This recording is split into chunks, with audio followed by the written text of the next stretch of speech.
Muita gente ainda tem dúvida de como funciona o processo de financiamento imobiliário e ainda vem me perguntar, né? Como é que funciona? Quais são as etapas? Qual é o primeiro passo? O que eu tenho que fazer? Onde que eu tenho que ir? E aí, pensando nisso e para facilitar a sua vida, eu resolvi criar esses fluxogramas aqui, ó. Aquisição de terreno em construção, construção em terreno próprio e aquisição de imóvel. E agora eu vou explicar para você cada um desses fluxogramas, explicando aí todas as etapas do processo de financiamento imobiliário, desde fazer a simulação, análise de crédito do cliente, aprovação da documentação técnica, análise de viabilidade, contratação e liberação do recurso financeiro. Eu sou Cleison Orlando e você está no canal Mestre da Obra. Se você não sabe, eu sou o autor desse livro aqui, ó, Guia Interativo Construções Financiadas. Eu explico tudo sobre financiamento imobiliário nesse livro, inclusive tem lá esses fluxogramas que eu vou explicar para você agora nesse vídeo. Então, se você ainda não baixou o livro, ainda não teve acesso a esse conteúdo, é só clicar no link que está aqui na descrição desse vídeo. Clica lá, baixa, gratuito, tá? Não tem segredo, é só clicar e baixar. E aí você vai ter acesso ao melhor conteúdo sobre financiamento imobiliário disponível aí para consulta e aprendizado. E agora, antes de eu explicar para você isso aqui, né, esses fluxogramas, eu vou pedir para você se inscrever aqui no canal se ainda não for inscrito, já deixar o seu like nesse vídeo e, claro, né, sempre que possível, convidar seus amigos para conhecer, para curtir e compartilhar aqui o conteúdo do nosso canal. Eu estou com o fluxograma aqui impresso, mas vou falar para a edição colocar aqui para você, para facilitar a sua visualização. E aí a gente vai olhando aqui item a item. E aqui agora, para começar, né, a análise aqui das etapas, né, do fluxo do processo de aquisição de terreno e construção, a primeira coisa que a gente tem que fazer é a simulação do financiamento, assim como qualquer outro processo de financiamento. A primeira coisa sempre é a simulação. Depois da simulação a gente vai aqui para a análise de crédito do proponente, né, do cliente. A gente precisa saber se aquele cliente tem condições financeiras para bancar aquele financiamento. Tá?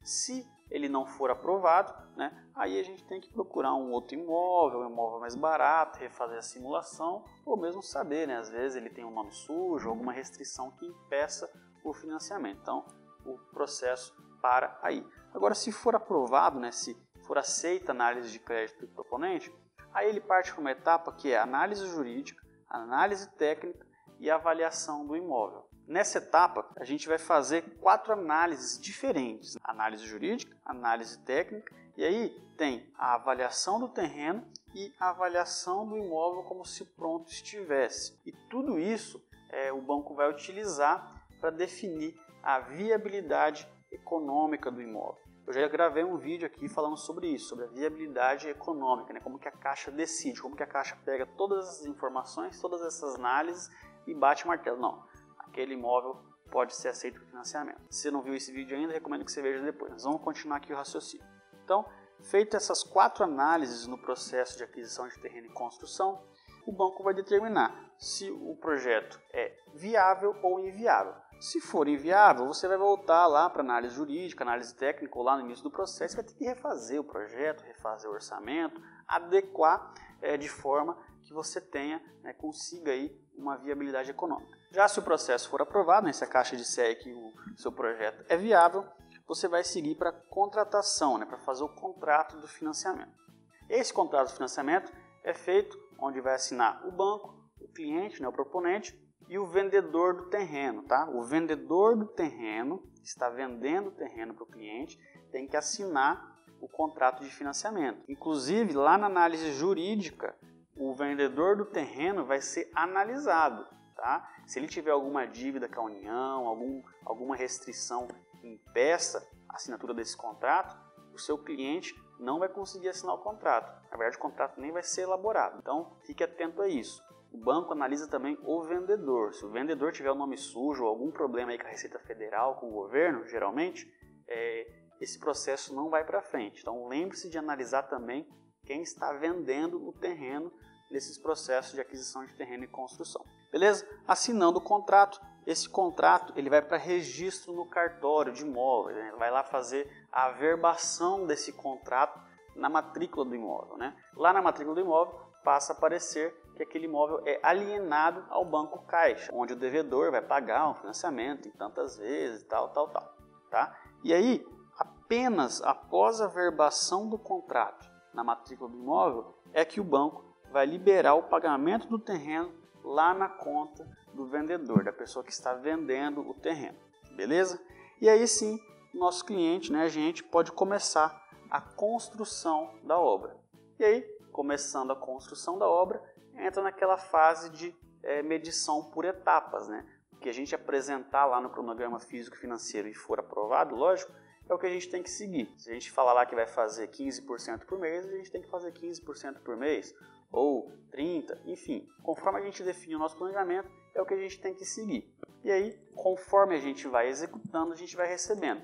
Mas lembre-se, a gente não recebe adiantamento. A Caixa só paga aquilo que você construiu. Então não tem esse negócio de adiantar uma parcela para começar a obra. Não, você tem que ter dinheiro para começar a obra. Dinheiro ou jogo de cintura, né? Como que eu comecei? Quando eu comecei eu não tinha grana. Então o que eu fazia? Eu fui lá nos vendedores de material de construção, falei, preciso de 30 dias para pagar. Fui nos pedreiros e falei, eu pago vocês com 30 dias. Não tenho dinheiro para dar nada de entrada agora, mas se a gente começar a construir eu vou conseguir dinheiro. E aí negociei isso com todo mundo, com mão de obra, com fornecedor, e comecei minha primeira obra, sem ter um centavo no bolso, tudo fiado. E aí, conforme eu fui recebendo do banco, através do financiamento, eu fui pagando e aí foi tudo dando sequência. Então é uma questão aí de planejamento, estratégia. Eu não recomendo muito fazer isso, porque algum imprevisto que der, você vai acabar tendo problemas aí com quem você está contratando, tá? Então, muita atenção, é possível fazer isso, tem como a gente trabalhar dessa forma, mas você tem que saber o que você está fazendo. Então, depois que você termina a construção, faz as medições, recebe a obra, você tem que fazer no final da obra, quando você finaliza lá 100% da obra, você tem que fazer a averbação da obra. Você tem que ir lá no cartório de registro de imóveis de novo e averbar na matrícula do imóvel que foi construída aquela casa naquele terreno. E por que tem que fazer isso? Para documentar a obra, para fazer a obra existir no documento. E, inclusive, a Caixa retém 5% da medição final até que você apresente a verbação da obra. Ou seja, você pode terminar a obra, medir 100% da obra, mas a Caixa vai reter 5% até que você apresente para o banco a verbação da construção na matrícula do imóvel. Inclusive, eu falo muito sobre isso para você no vídeo onde eu explico a preencher a planilha PFUI, que é a planilha de financiamento de unidade isolada da Caixa. Tá? Nesse vídeo eu ensino você a preencher, né, da maneira correta o orçamento e o cronograma e inclusive dou essas dicas aí em relação aos 5% finais, beleza? E aí, depois que você faz a averbação da obra, apresenta isso ao banco, o banco finalmente libera aí os últimos 5%, né, a última parcela da obra, e aí sim o processo deixa de ser um processo de construção e passa a ser um financiamento normal. O cliente começa a pagar as parcelas do financiamento. Se ele não terminar, não fizer essa verbação da construção, ele não vai pagar as parcelas do financiamento, ele vai estar pagando apenas os juros do financiamento que ele está contratando. Por quê? O banco entende que se ele não averbou a obra ainda está em execução. Então, o processo não começa a ser pago. O cliente não faz a amortização desse financiamento. Então, muito cuidado com isso, que eu conheço casos onde clientes mal assessorados ficaram aí quase 2 anos pagando apenas os juros. Por quê? Eles terminaram a obra, mudaram para dentro da casa, começaram a morar e todo mês vinha na conta do cliente o desconto lá dos juros. E o cliente estava achando que aquilo era parcela do financiamento dele. Mas não era, era só os juros, porque o processo dele ainda não estava finalizado. Entendeu? Então, oriente isso, fique de olho nisso com seus clientes, tá? Não deixe isso acontecer, porque isso aí pode até inclusive gerar um processo, né? Uma falha aí na orientação técnica. Muito bem, vamos ver agora o processo, né? O fluxo do processo de construção em terreno próprio. Edição, coloca na tela aí, e aí a gente vai falando aqui. Bom, basicamente, né, a primeira parte aqui é muito parecida com o processo de aquisição de terreno em construção, né? Você faz a simulação, análise de crédito, se não aprova, volta tudo, se aprova, vai para análise técnica, jurídica e avaliação do imóvel. A diferença aqui, basicamente, é o seguinte, perceba que a gente não tem aqui a avaliação do terreno. Por quê? O terreno, nesse caso, já é do cliente, já é do proponente, construção em terreno próprio. Então não tem o porquê a gente, o banco, avaliar o terreno. Aqui a única análise que a gente faz de avaliação é do imóvel como se estivesse pronto. Se você já viu o vídeo que eu falo sobre como é feita a viabilidade econômica desses processos, você vai ver lá que nesse processo de construção em terreno próprio, o que acontece? Para a gente aprovar o financiamento, o valor do orçamento que você apresentou tem que ser no máximo 70% do valor de mercado do imóvel como se estivesse pronto. A gente não analisa o terreno, a gente não faz nenhuma análise sobre o terreno, então não tem porquê a gente avaliar o terreno. Então nesse caso é feita apenas aqui a análise jurídica do cliente, de quem está participando ali do processo. Análise técnica, a gente vai analisar os projetos e o orçamento e cronograma, e avaliação do imóvel, como se estivesse pronto, quanto vai valer aquela casa depois de pronto. E aí, feito todas essas análises, a gente consegue determinar a viabilidade econômica desse processo. Se for inviável, volta lá para a etapa anterior, lá para o início do processo, a gente tem que refazer tudo, conforme as necessidades para conseguir dar viabilidade. Já se for viável, aí o processo segue para a contratação. Na contratação, aqui a gente não tem papel de vendedor, não tem um vendedor de terreno. É tudo feito em nome do próprio cliente. Apenas o cliente e o banco vão assinar esse contrato, tá? Diferente do processo de aquisição de terreno e construção. Então, nesse caso, o cliente e o banco assinam o contrato. Esse contrato vai para registro do cartório, para fazer a verbação desse contrato no cartório. E aí sim, depois que você faz a verbação desse contrato no cartório, você pode iniciar a construção da obra. Perceba que nesse caso não tem o processo de pagamento do terreno, porque não tem terreno para ser pago, o terreno já é do cliente. Então você começa a construção da obra e segue o processo, conforme eu expliquei antes, no processo de aquisição de terreno e construção, você faz a obra por medição, por etapas. Vai construindo, vai medindo, e aí, ao final da obra, quando você finaliza a obra, você tem que fazer a verbação da obra, fazer a documentação, o registro da obra no cartório, na matrícula do imóvel, para poder receber a parcela final, os 5% ali que a Caixa retém do financiamento até que você faça a verbação. E aí sim, depois que você faz a verbação, a Caixa vai liberar a última parcela, os 5% aí finais, e finaliza-se o processo de construção. Lembre-se, mais uma vez, faça a verbação, porque se você não fizer a verbação, você não finalizou o processo de construção. E aí o cliente ainda não vai começar a pagar o financiamento, ele vai ficar pagando apenas os juros. Então é muito importante isso. Faça a verbação, beleza? Agora, mostrar para você aqui o processo de aquisição de imóvel pronto, ou seja, quando você constrói com recursos próprios e depois vende isso para alguém, beleza? A edição joga na tela aí o fluxo e a gente vai explicar aqui. Bom, o processo inicial é basicamente o mesmo que eu já expliquei para vocês. Você faz a simulação, análise de crédito, aprova na análise de crédito e aí vai para a análise jurídica e técnica do imóvel.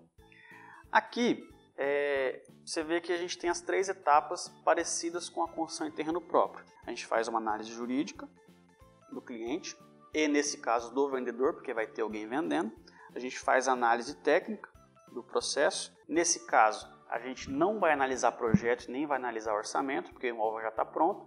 A única coisa que a gente vai analisar é a declaração de execução dos elementos construtivos. Lá no meu site tem esse modelo aqui, é a síntese do memorial descritivo, uma declaração que o responsável técnico da obra tem que fazer, dizendo como que aquela obra foi executada, que tem pilar, que tem sapato, enfim, coisas que a gente não tem como constatar na hora de fazer a vistoria, porque vai estar tudo sobreposto. Então tem que ter essa declaração. E aí a avaliação do imóvel, a determinação de valor de mercado do imóvel para saber quanto custa, quanto vale aquele imóvel. Beleza? Lembrando aqui o seguinte, no caso de financiamento de aquisição de imóvel pronto, pro Minha Casa Minha Vida, existe uma regrazinha que você tem que saber. O imóvel que for construído para ser vendido pelo Minha Casa Minha Vida, ele pode ser de uma pessoa física, tá? Mas a execução dele, a construção dele, tem que ser feita por uma construtora. E como que a gente comprova isso? Basta emitir a RT de execução ou RRT de execução da obra em nome de um profissional técnico responsável técnico de uma construtora. Então basicamente é isso, para você comprovar que a obra foi executada por uma construtora, basta apresentar a RT ou RRT de execução da obra sob responsabilidade técnica de um engenheiro ou arquiteto de uma construtora, beleza? Isso aí faz o imóvel encaixar e ser aceito no Minha Casa Minha Vida, podendo inclusive estar no nome de uma pessoa física, beleza? Mas tem que estar construído por uma construtora. Então, feita toda essa análise técnica, jurídica e avaliação do imóvel, a Caixa vai determinar a viabilidade ou a inviabilidade. Se for inviável, volta o processo todo. Se for viável, segue para a contratação. E aí o processo é simples. Assinou o contrato, o comprador assina o contrato, o vendedor assina o contrato e a Caixa assina o contrato. Esse contrato vai para cartório, é registrado na matrícula do imóvel. Quando ele volta do cartório, já com registro, o banco vai liberar o valor de compra, né, e venda na conta do vendedor. Simples assim, tá? Um processo simples, rápido, não tem segredos, bem mais rápido de fazer do que um processo de construção ou aquisição de terreno e construção. Então é isso, agora você sabe exatamente como que funciona, quais são as etapas dos processos de financiamento imobiliário para todos os tipos de imóvel. Vale lembrar aqui que eu não falei do processo de reforma e ampliação, mas ele é o mesmo que o fluxograma do processo de construção em terreno próprio, tá? A única diferença é que você não vai construir, você vai reformar, beleza? Mas agora você já sabe tudo e eu vou indicar para você, se você ainda não viu, esse vídeo aqui de cima, onde eu ensino você a fazer uma simulação de aquisição de terreno e construção, que é uma das formas mais interessantes que se tem para trabalhar aí com financiamento imobiliário, beleza? Ali eu explico vários detalhes, várias dicas de como fazer a simulação para aprovar o financiamento da melhor maneira possível para o seu cliente. E nesse vídeo aqui de baixo eu explico para você os principais aspectos que devem ser levados em conta na hora de você fazer um projeto de financiamento imobiliário. São 54 itens que eu listo, é um checklist. Eu explico para você um por um, desde o projeto arquitetônico, projeto estrutural, projeto sanitário, projeto hidráulico, enfim, todos os projetos eu explico o que tem que ter em cada um deles para garantir que você vai conseguir aprovar o seu processo de financiamento imobiliário. Tá? Mas antes de clicar para ver esses vídeos, confere se você está inscrito aqui no canal. Se não tiver inscrito, já se inscreve, é só clicar aqui embaixo no botãozinho. Já deixa o seu like nesse vídeo, marca aqui os seus amigos, né, que você acha que deveria assistir esse vídeo para saber como realmente funciona o processo de financiamento imobiliário. E claro, se puder compartilhar e mandar nos grupos de WhatsApp, vou ficar bem feliz, beleza? Deixa eu ir lá que eu tenho outro vídeo para gravar para você daqui a pouquinho. Até mais, valeu!